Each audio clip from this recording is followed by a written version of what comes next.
Imagine living your entire life inside a machine so vast, you could walk for hours and never find its heart. A machine whose every heartbeat shakes the earth, whose breath burns the sky. That's where I was born.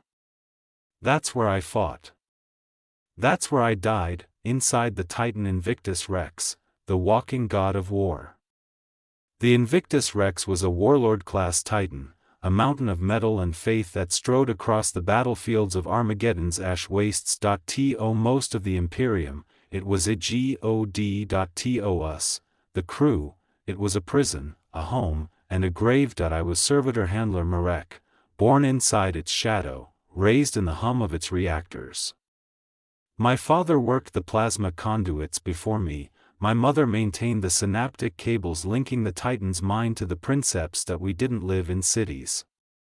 We lived inside steel veins. Our prayers weren't said to saints, they were whispered to the machine spirit, hoping it wouldn't turn on us. Every day began with the litany of ignition, the tech priests chanting until the walls trembled. Then came the purging, fuel lines flushed, coolant recited over with sacred oils, and every lever touched with a sign of the cog. If a system failed, people died. Not soldiers outside, us. Inside the belly of the god, mistakes weren't forgiven. The princeps, Lord Aetion, was fused into his throne, half human, half machine. We rarely saw his face, only heard his voice echoing through the vox, calm, divine, distant. He didn't speak to us, he commanded reality, but the one who held us together was Mira, the moderati, a woman with a scar running across her temple where the neural links entered. She spoke to the princeps' mind, and somehow, still remembered what it meant to be human. When reactor fires broke out, when coolant leaked, when oxygen dropped, it was Mira's voice that kept us alive. She was our only bridge between the god and the broken souls inside it. Then came the day the skies burned. A Tyranid hive fleet descended, blotting out the sun. The order came, deploy the Invictus Rex.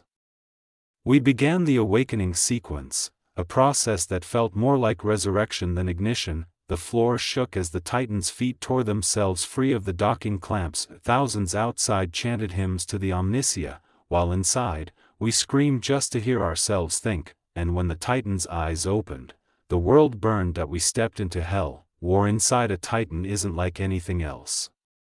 You don't see the enemy. You feel them, through data feeds, through seismic tremors, through the sound of shells striking armor thicker than fortress walls. Inside, it's chaos. Steam, heat, alarms, blood, oil, they all mix into one suffocating hymn of survival. The Invictus Rex fought for 72 hours without pause. The princeps was fully synced, his mind spread through the Titan like a god spirit inhabiting flesh, but gods still bleed. The plasma reactors overheated. The synaptic conduits screamed. Crew began to fall unconscious, radiation, exhaustion, fear. I remember Mira collapsing near the command altar. Her voice trembling as she said, "He's pushing too far. The Titan's mind, it's waking beyond his control." You see, a Titan isn't just a machine. It's alive. And when its princeps loses control, when man and God blur too deeply, it becomes something else. Something ancient and hateful. The machine spirit began to resist. Doors sealed themselves. The atmosphere turned toxic. I could hear it, a voice, deep and metallic, whispering in the cables. Who dares to command me? Who dares to bind a god? We were trapped inside a giant that was slowly going mad. The outside battle blurred into chaos. Tyranids swarmed across our legs. Lasers and bioplasma scorched our armor. But inside, it was another war, between man and machine, between faith and fear. Mira forced her way to the princeps' throne. Aetion, listen to me. You're losing it, the Titan's taking over. But his voice wasn't human anymore. No, Mira. I am the Titan. That's when she made the choice that saved us. and damned her, she tore the neural link from her temple and plunged it into the backup socket. The pain must have been unbearable, but she did it. She merged herself with the Titan, stabilizing its rage. For a moment, the machine calmed. The trembling stopped. The fires dimmed. She looked at me, through the flickering red light, and whispered. "Keep it alive, Marek. It's not a god. It's a burden."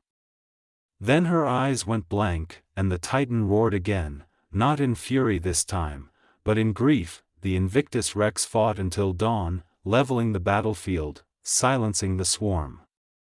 When the smoke cleared, it stood alone, broken, steaming, victorious that we survived, but not as we were. Aetion was gone. Mira's body was gone. But the Titan lived on, walking, watching, listening, and sometimes, when the reactor hums just right, I swear I can still hear her voice inside the walls, whispering.